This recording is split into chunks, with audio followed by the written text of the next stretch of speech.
नमस्ते बच्चों, कैसे हैं जी आप सभी लोग। मुझे उम्मीद है कि आप लोग अच्छे होंगे। तो आज के इस वीडियो में हम लोग देखने वाले हैं क्लास 9th इंग्लिश का लेसन नंबर 2.4 प्लीज़ लिसन का क्वेश्चन और आंसर। ठीक है, तो यहाँ पे हम लोग वार्मिंग अप भी देखेंगे और उसके अलावा जो आपका इंग्लिश वर्कशॉप होता है ना बच्चों, वो भी हम लोग देखेंगे। ठीक है, तो चलिए फिर स्टार्ट किया जाए।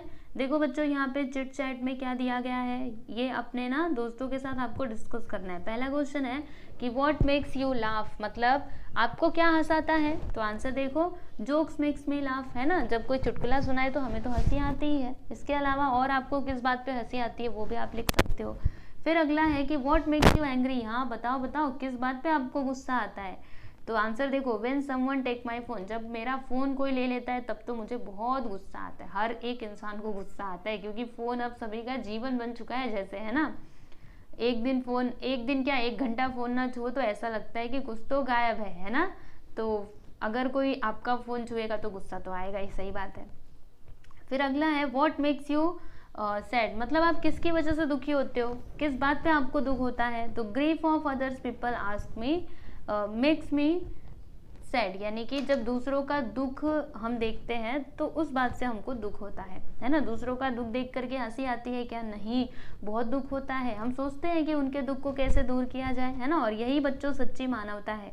अगर आप किसी का दुख देख करके हंसते हो तब ये अच्छी बात नहीं है। हमें क्या करना चाहिए, दुखी व्यक्ति की मदद करनी चाहिए। ठीक है, अगला है कि व्हाट मेक्स यू हैप्पी, बताओ बताओ आप कब खुश होते हो, किसकी वजह से, मतलब कब आपको खुशी मिलती है।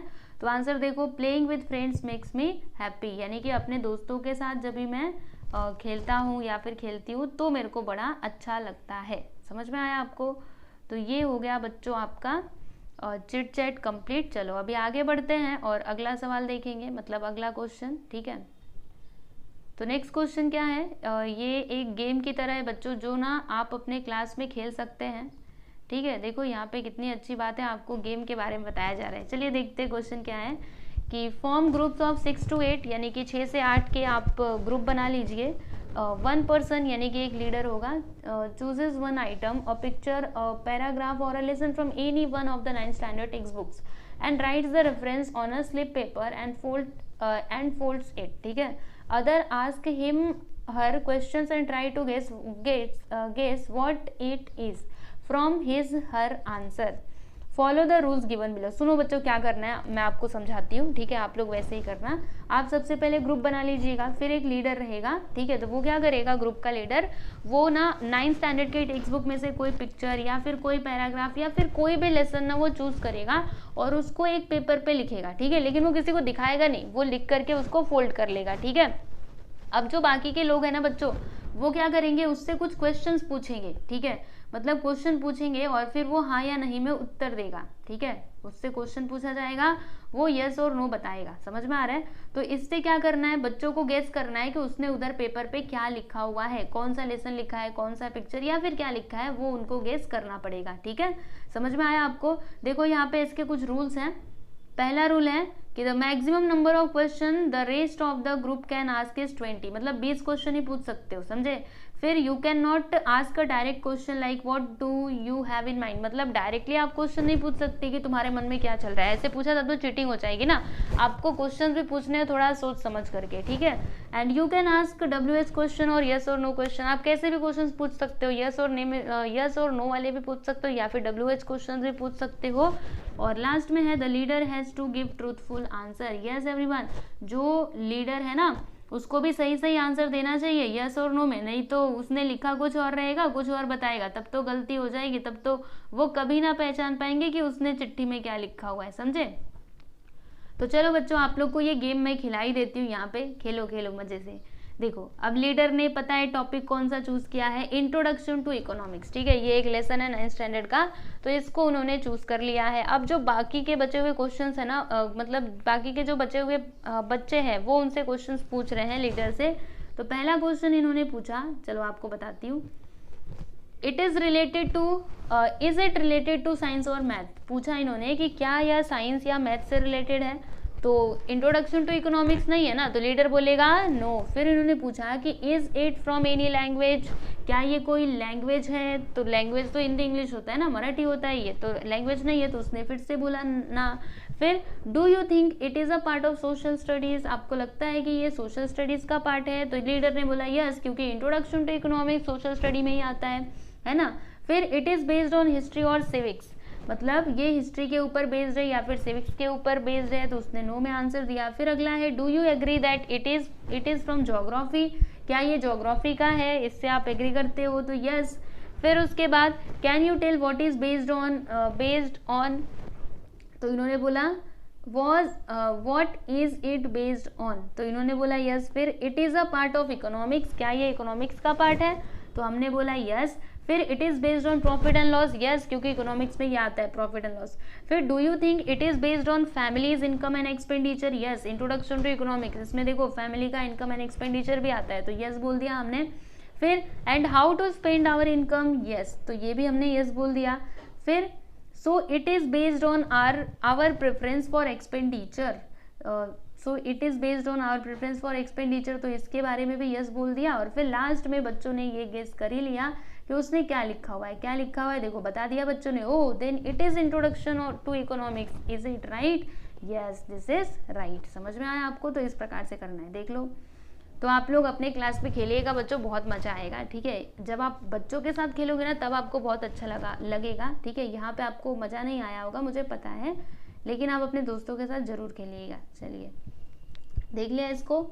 अब आगे चलते हैं बच्चों, अगला प्रश्न देखेंगे, अगला क्वेश्चन मतलब, चलो देखो इधर, एग्रीमेंट एंड डिसएग्रीमेंट। एग्रीमेंट का मतलब क्या होता है बच्चों? हाँ, एग्री हो जाना। डिसएग्रीमेंट यानी क्या? डिसएग्री हो जाना, ठीक है। तो करना क्या है, सुनो ध्यान से। फॉर्म पेयर्स बनाइए। List the things on which you have the same opinion and also the ones on which you have different opinions. Prepare a list of 10 things in all and see how far you agree or disagree with your friends. Some useful phrases are given alongside, you can talk about. आपको क्या करना है ना बच्चों, जैसे कि आपको वो बातों का पूरा लिस्ट बनाना है जिन पर आपकी मतलब एक जैसी क्या है बच्चों, राय है, और जिन पर आपकी अलग अलग राय है, ठीक है।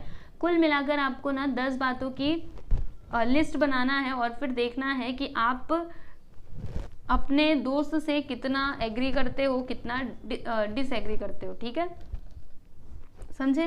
देखो यहाँ पे कुछ यूजफुल टॉक दिए गए हैं, तो इनका आप यूज कर सकते हो, ठीक है। चलो अभी फाइनली आपको आंसर दिखाती हूँ। यस बच्चों, तो ये है जी आपका आंसर, एग्री और डिसएग्री वाला। तो पॉइंट्स यहाँ पे है फैमिली बैकग्राउंड, तो एग्रीमेंट या इट्स इम्पॉर्टेंट, ये एग्री वाला है। Disagreement no I don't think so, ठीक है। फिर बेसिक स्किल में यहाँ पे ये लिखा हुआ है, एक आप लोग ना एक काम करो, इसको तो आप स्क्रीनशॉट ले ही लो तो ये अच्छा है, ठीक है। चलो देखो,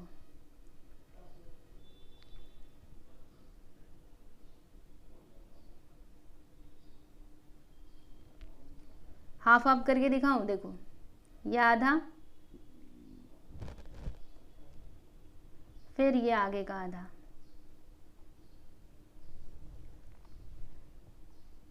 समझे।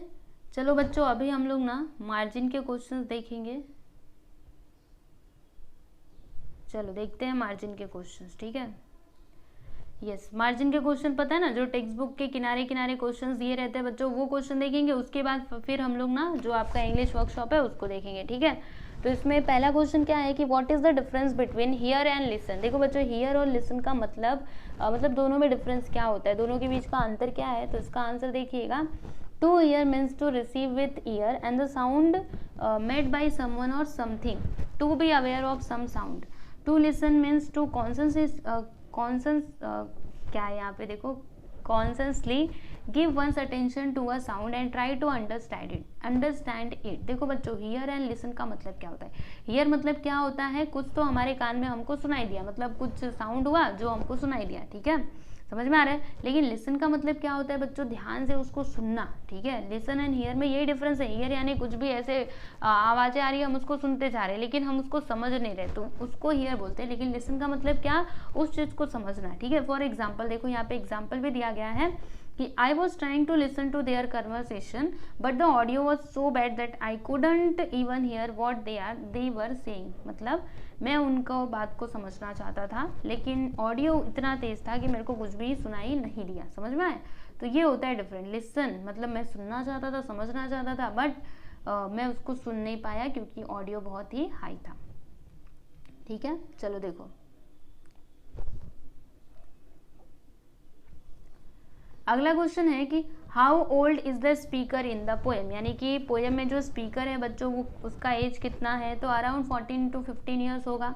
फिर अगला है हु इज ही और शी टेकिंग टू, वह किससे मतलब बात कर रहा था। ठीक है, टॉकिंग है, हु इज ही और शी टॉकिंग टू, तो वो अपने पेरेंट्स से बात कर रहा था। फिर अगला है what must have happened before the speaker says all this, speaker के यह सब कहने से पहले क्या हुआ होगा, तो ये हुआ होगा his or her parent might have not heard him or her, मतलब हो सकता है कि उसके माता पिता ने उसे सुना नहीं हो। समझ में आया आपको? तो ये है जी इसका आंसर। ओके, क्लियर हुआ आपको? अब हम क्या देखेंगे बच्चों, तो अब हम लोग आगे चलते हैं और फाइनली अभी हम पहुंच चुके हैं कहाँ पर, इंग्लिश वर्कशॉप पे। ठीक है, देखो बच्चों वार्मिंग अप मार्जिन के क्वेश्चंस हमने कंप्लीट कर लिए, अब हमको देखना है इंग्लिश वर्कशॉप। ठीक है, तो इंग्लिश वर्कशॉप में सबसे पहला क्वेश्चन है complete the following with the help of the lines of the poem when I ask you to listen to me you start doing. तो देखो बच्चों यहाँ पे हमने ऑलरेडी ये कंप्लीट कर दिया है, तो आप लोग जैसा का तैसा लिख लीजिएगा और अगर आप लोग क्वेश्चन देखना चाहते हैं तो जा करके देख सकते हो अपनी टेक्स्ट बुक में। ठीक है, चलो आगे बढ़ते हैं। क्वेश्चन नंबर 2 है right the opposite of the following. अभी आपको अपोजिट वर्ड्स यहाँ पे लिखने हैं बच्चों, तो चीप का कॉस्टली हो जाएगा, डिस्करेज का एनकरेज होगा, इन एडिकेसी का एडिकेसी होगा, एक्सेप्ट का रिजेक्ट, सिंपल का हार्ड, इरेशनल का रैशनल, अंडरस्टैंड का मिसअंडरस्टैंडिंग एंड क्लियर का अनक्लियर। समझा? यस, तो देख लीजिए इसको भी, फिर हम बढ़ेंगे आगे।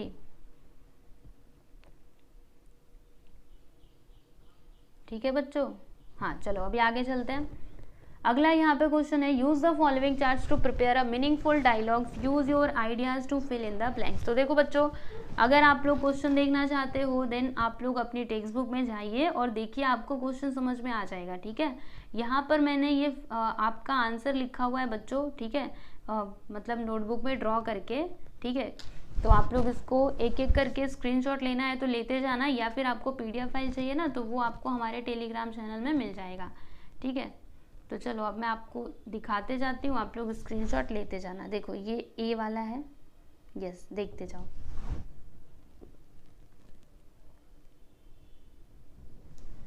चलो अभी ये दिखाती हूँ, ये देखो साफ साफ दिख रहा है कि नहीं, एक मिनट रुको। हाँ यस दिख तो रहा है। फिर यहाँ पे ये अगला वाला, रुको रुको एक सेकेंड, हाँ मैं पूरा दिखाती हूँ। हाँ ये देखो,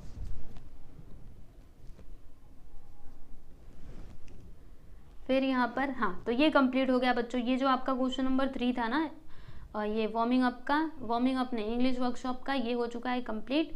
अब आगे बढ़ते बच्चों, अगला क्वेश्चन यहाँ पे है कि मेंटेन अ डायरी। यस, अभी देखो बच्चों आपको क्या करना है, आपको ना डायरी मेंटेन करना है, बताती हूँ मैं। देखो maintain a diary at least for a week, यानी एक हफ्ते का डायरी आपको मेंटेन करना है। Write about your interactions with your people with other people in your surrounding in 3 to 4 lines, मतलब आपके पास जो आसपास के लोगों के साथ जो बातचीत होती है उसके बारे में आपको लिखना है 3 से 4 लाइन में। Also right whether you find the interaction happy, unhappy, satisfactory, unsatisfactory, enjoyable, stressful etcetera, मतलब वो जो बातचीत हुई बच्चों को कैसी थी, आपको खुशी दिया, दुख दिया, आप सेटिस्फाई हुए या फिर नहीं हुए, मतलब आप संतोष हुआ या फिर असंतोष हुआ, ये आपको बताना है। ठीक है, तो बच्चों ये आप लोग जरूर कीजिएगा। ठीक है, देखो मैंने आपको बता दिया है कि कैसे लिखना है, कितने दिन का, एक हफ्ते का बनाना है। ठीक है, तो देखो पहले दिन का मैंने आपको बता दिया। देखो क्या लिखेंगे, today I met our new neighbour, मैं आज अपने नई पड़ोसी से मिला, and I was happy to know that their son is of my age and studying in standard 9। और मुझे ये जानकर बहुत अच्छा लगा कि उनका जो बेटा है वो मेरे एज का है और मेरे ही क्लास में पढ़ता है, यानी कि 9th स्टैंडर्ड में पढ़ता है। ठीक है, तो ये तो डे 1 का हो गया। अब बच्चों आप डे 2 का कंटिन्यू डे 2 का बना सकते हो कि डे 2 में क्या हुआ, डे 3 में क्या हुआ, इस प्रकार से आपको पूरा बताना है। आप जितने भी आसपास के लोग हैं उनसे जब भी मिले तो आपको कैसा लगा, वो सारी चीज़ें, खाली बस एक हफ्ते का ही बनाना है बच्चों। तो आप लोग ज़रूर बना लीजिएगा, ठीक है ना। चलो बच्चों अगला क्वेश्चन देखते हैं। तो क्या है यहाँ पे 5th question, write an informal letter from a teenager to his or her parent expressing a few thoughts from the poem. क्या करना है बच्चों, आपको एक पत्र लिखना है, ठीक है। तो एक कोई टीनेजर है, यानी जो मतलब आप लोग के एज का, ठीक है, उसको टीनेजर बोलते हैं। तो उसके माता पिता को आपको एक पत्र लिखना है, उसके जो भी विचार हैं वो व्यक्त करते हुए, ठीक है। तो देख लीजिए बच्चों, हमने यहाँ पे लिखा हुआ है फर्स्ट ऑफ ऑल आपको यहाँ पे एड्रेस वगैरह लिखना पड़ता है, देख लो हमने लिखा है, ठीक है। तो आप लोग भी लिख लीजिएगा। अब वो जो बेटा या फिर बेटी है वो अपने पापा को पत्र लिख रही है, क्या बोलती है, डियरेस्ट पापा, मतलब मेरे प्यारे पापा। क्या बोला इसने, आप पढ़ोगे तो आपको समझेगा। देखो, are you surprise to see this letter, मतलब ये लेटर देख करके आपको हैरानी हो रही है। I wanted to talk to you directly about this but then I thought I will be able to express myself better in a letter. यानी कि मैंने सोचा कि आपसे डायरेक्टली बात करूं, लेकिन फिर मुझे ऐसा लगा कि मेरे जो भी थॉट्स हैं उसको मैं आपको लिख करके ज़्यादा अच्छे से एक्सप्लेन कर सकती हूँ। I am still upset over our argument which took place yesterday, और मैं अभी भी दुखी हूँ जो पिछले दिन हमारे बीच में बहस हुई थी, आर्ग्यूमेंट हुए थे, ठीक है, उसको लेकर के मैं अभी भी दुखी हूँ। I was a little bit rude with you, और मैं आपसे थोड़ा सा मतलब मैं आपसे अच्छे से बात नहीं की, रूड थी, ठीक है। But I just wanted you to listen to my concern, लेकिन बस मैं इतना चाहती थी कि आप मेरी बात को सुने। Instead of listening to me completely you start advising me, मतलब आपने मुझे पूरा सुना भी नहीं और मुझे आप सलाह देने लगे। Then really hurt me, that really hurt me a lot, और जिसकी वजह से मुझे बहुत दुख हुआ, ठीक है। आई ऑलवेज विश, मैं हमेशा चाहती हूँ, that I should share my thoughts with someone, मतलब मैं क्या करूँ, अपने थॉट्स को किसी के साथ बांटूँ। Sharing makes me happy and feeling lighter, मतलब जब मैं शेयर करती हूँ तो मुझे बहुत अच्छा लगता है, मतलब जो मेरे भी थॉट्स होते हैं अगर मैं उसको शेयर करती हूँ किसी के साथ तो मुझे अच्छा लगता है और बहुत ही लाइटर फील होता है। But whenever I try to share something with you, you start advising me instead of listening to me, लेकिन जब भी मैं आपको कुछ शेयर करना चाहती हूँ तो आप क्या करते हो, पहले मेरी बात तो सुनते नहीं हो, पूरी बात तो आप सुनते नहीं हैं और मुझे सलाह देने लगते हैं, एडवाइस देने लगते हैं। I hope you will try to understand my feeling, और फिर लास्ट में वो बच्चे ने क्या बोला कि आई होप, मुझे पूरी उम्मीद है कि आप मेरी जो फीलिंग है, जो मेरी भावनाएं हैं, आप उसको जरूर समझोगे, ठीक है। योर लविंगली साहिल, तो साहिल जी ने ये पत्र लिखा है अपने प्यारे पिताजी को, ठीक है। पत्र लिख करके ज़्यादा अच्छे से एक्सप्लेन किया जा सकता है ना, तो वही किया उसने। यस बच्चों, तो फाइनली आपका ये जो लेसन है 2.4 ये होता है कंप्लीट, ठीक है बच्चों। तो आज के लिए बस इतना ही, और अभी मिलेंगे हम लोग नेक्स्ट वीडियो में बच्चों, तब तक के लिए नमस्ते।